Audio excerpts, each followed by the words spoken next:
এই স্বপ্নের ব্যাপারে কিছু কথা বলি। আমাদের প্রিয় নবী হযরত মুহাম্মদুর রাসূলুল্লাহ সাল্লাল্লাহু আলাইহি ওয়াসাল্লামের নবুয়তের ব্যাপারে বুখারীর প্রথম হাদিস ওহীর অধ্যায়ের মধ্যে আসছে যে আউয়ালু মা বুদিয়া বিহি রাসূলুল্লাহ সাল্লাল্লাহু আলাইহি ওয়াসাল্লাম মিনাল ওয়াহী আর-রুয়া সালিহা। রাসূলের ওহীর সূচনা হয়েছিল সত্য স্বপ্নের মাধ্যমে। রাসূল সাল্লাল্লাহু আলাইহি ওয়াসাল্লামের নবুয়তের ৪৬ ভাগের এক ভাগ ছিল স্বপ্ন। এজন্য নবীদের স্বপ্ন সাধারণ কোনো স্বপ্ন না, নবীদের স্বপ্নগুলো আল্লাহর পক্ষ থেকে ওহী ছিল। এজন্য নবীদের স্বপ্ন আর মানুষের স্বপ্ন এক না।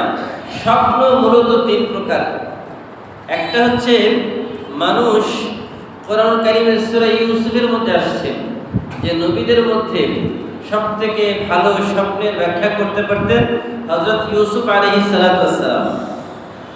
তো ইউসুফ আলাইহিস সালাতু ওয়াস সালামের ওই নামে যে সূরা রয়েছে, ওই সূরার মধ্যে এসেছে ক্বালু আযগাসু আহলাম ওয়া মা নাহনু বিতা'ওয়িলিল আহলামি বিআলিমিন। মানুষ সারাদিন যে কাজ করে, যা কল্পনা করে, যা চিন্তা করে, এটা রাতের বেলা স্বপ্ন দেখে, এটাকে বলা আযগাসু আহলাম, মানে কল্পনা প্রসূত স্বপ্ন। আরেকটা স্বপ্ন হচ্ছে মানুষ রাতের বেলা যখন ঘুমায়, ঘুমানোর পরে ভালো অনেক স্বপ্ন দেখে। যেই ভালো স্বপ্নগুলো তাকে বিভিন্ন কাজের ইঙ্গিত দেয়। এখন এই যে সুসংবাদ বহনকারী স্বপ্ন যেগুলো, এগুলো মূলত বুশরা মিনাল্লাহ, আল্লাহর পক্ষ থেকে সুসংবাদ রূপে আগমন করে। তৃতীয় নম্বর তাহযীরুম মিনাশ শাইতান। কিছু স্বপ্ন এমন রয়েছে যেই স্বপ্নগুলো দেখলে মানুষ বিচলিত হয়ে যায়, যেই স্বপ্নগুলো দেখলে মানুষ খুবই চিন্তিত হয়ে যায়, পেরেশান হয়ে যায়, মানুষ দেখবে ঘেমে অস্থির হয়ে যায়। এমন স্বপ্ন আছে না? ভয়ঙ্কর ভয়ঙ্কর স্বপ্ন। তো রাসূল বলেন এই যে তাহযীরুম মিনাশ শাইতান, মানুষকে বিচলিত করে ফেলা, মানুষকে চিন্তিত করে দেয়, এমন স্বপ্ন যেগুলো রয়েছে এগুলো মূলত শয়তানের পক্ষ থেকে দেখানো হয়। কার পক্ষ থেকে? তার মানে আমরা জেনে গেলাম আজকে স্বপ্ন তিন প্রকার।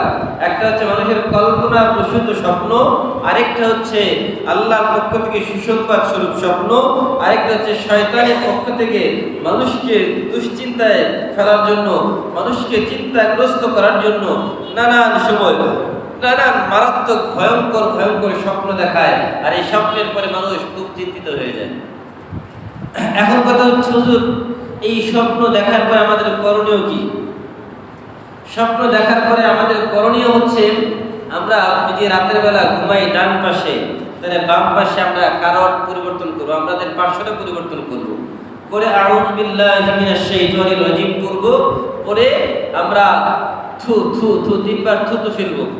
ঘরের মধ্যে থুতু ফেলার প্রয়োজন নাই। এখন এটা থুতু ফেলার মতো আওয়াজ করতে হবে যে আপনি থুতু ফেলতেছেন। তার মানে যদি এর মধ্যে কোনো খারাপই থেকে থাকে, আপনার জীবনে যদি কোনো অকল্যাণ থেকে থাকে, আপনি থুতু নিক্ষেপ করলেন আর শয়তানের মুখে পড়লো এটা, আর এর মাধ্যমে আল্লাহ সব খারাপই দূর করে দিবে, আপনাকে দুশ্চিন্তা মুক্ত করে আপনাকে নির্ঘুম একটা যে রাত কাটানোর কথা ছিল, এটা থেকে আল্লাহ আপনাকে ভালো একটা রাত কাটানোর ব্যবস্থা করে দিবে। এই জন্য সব বিষয়ের সমাধান কোরআন হাদিসে রয়েছে। তো ভাই আমার, এখন তৃতীয় নম্বর বিষয়, স্বপ্ন দেখার পরে কাউকে বলা যাবে কিনা। স্বপ্ন দেখার পরে কাউকে বলা যাবে কিনা। স্বপ্ন দেখার পরে সাধারণত কাউকে না বলা, এটা হচ্ছে নিয়ম। বলবেন দুই ব্যক্তিকে। কয় ব্যক্তিকে? প্রথম ব্যক্তি যিনি এই স্বপ্নের ব্যাখ্যা করতে পারেন সঠিকভাবে। এগুলো হচ্ছে কোরআন হাদিসের প্রজ্ঞা সম্পন্ন, কোনো জ্ঞান সম্পন্ন আলেম। সাধারণ যার তার কাছে গিয়ে যাবেন, স্বপ্নের ব্যাখ্যা একরকম হতো, তিনি মুখ দিয়ে বলে ফেলছেন আরেক রকম, তাহলে ওটাই আপনার জীবনে বাস্তবায়ন ঘটবে, আর এটা আপনার জন্য অকল্যাণকর। এই জন্য স্বপ্নকে ব্যাখ্যা করার কিছু মূলনীতি রয়েছে। ওই মূলনীতিগুলো যারা জানে, বিজ্ঞ আলেম, যারা কোরআন হাদিস সম্পর্কে গভীর জ্ঞানের অধিকারী, তাদের কাছে গিয়ে এই স্বপ্নের ব্যাখ্যা জানতে চাইবেন। আর তারা কখনো আপনাকে বিপদে ফেলবে না। কেন? তারা যখন স্বপ্নের ব্যাখ্যা করবে, ওই ব্যাখ্যাটাই আল্লাহ তার মুখ দিয়ে বের করার কারণে আপনার জীবনে প্রতিফলন ঘটাবে। আর যদি এই ব্যাখ্যা উল্টা দিকে করে দেয়, যেটা আপনার খারাপের দিক ছিল, স্বপ্নের প্রতিটা স্বপ্নের দুইটা দিক থাকে, একটা ভালো দিক একটা মন্দ দিক, আপনাকে খুঁজে বের করতে হবে কোন জিনিসটাকে আপনাকে বোঝাচ্ছে।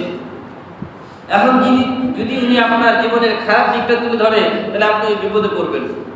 এই জন্য স্বপ্ন প্রথমত যিনি স্বপ্নের তাবির করতে পারেন, স্বপ্নের ব্যাখ্যা করতে পারেন, স্বপ্নের সম্পর্কে যার ভালো জ্ঞান রয়েছে, এমন বিজ্ঞ আলেমদের কাছে গিয়ে আপনি স্বপ্নের ব্যাখ্যা জিজ্ঞাসা করবেন।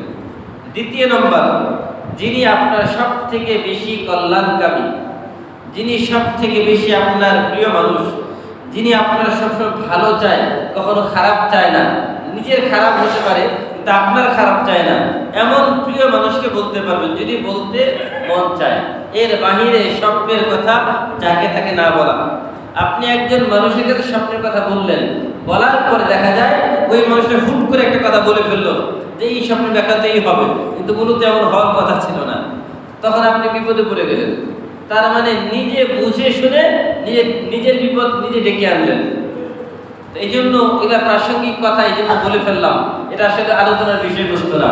যেটা বলতেছিলাম যে আল্লাহ পাক রব্বুল আলামিন নবীর যে নবুয়তের সূচনা, এটাও এই ওহীর সূচনাও আল্লাহ স্বপ্নের মাধ্যমে করেছেন। আর নবীদের নবুয়তের ৪৬ ভাগের ১ ভাগ হচ্ছে রুয়ে সালেহা, সত্য স্বপ্ন।